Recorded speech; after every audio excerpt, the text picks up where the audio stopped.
काय मैत्रिणीनो, मटकी खायला आवडते ना? हो ना? मग ती लहान मुलांना असो किंवा मोठ्यांना, मटकी ही सर्वांना आवडते. मटकीमध्ये प्रामुख्याने भरपूर सारे फायबर आणि प्रोटीन असते. याशिवाय मटकीमध्ये कर्बोदके, जीवनसत्वे आणि खनिजे देखील असतात, जसे की कॅल्शियम आणि पोटॅशियम. चला तर मग आजच्या रेसिपीला सुरुवात करूया.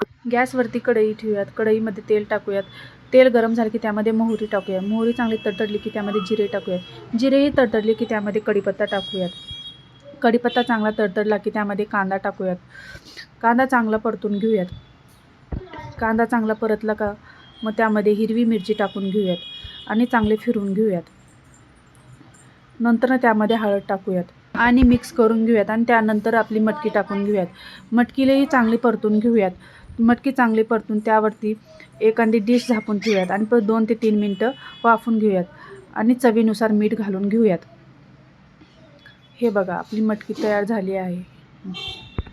मटकी डिशमध्ये काढून घेऊयात आणि त्यावरती डाळिंबाचे दाणे चांगले भुरभुरूयात आणि कोथिंबीर टाकून सर्व करूयात. हे बघा, आपली मटकी उसळ तयार झाली आहे. आजची रेसिपी तुम्हाला आवडली तर एक लाईक, शेअर आणि सबस्क्राईब करायला विसरू नका. चला तर मग पुन्हा भेटूया पुढच्या रेसिपीमध्ये.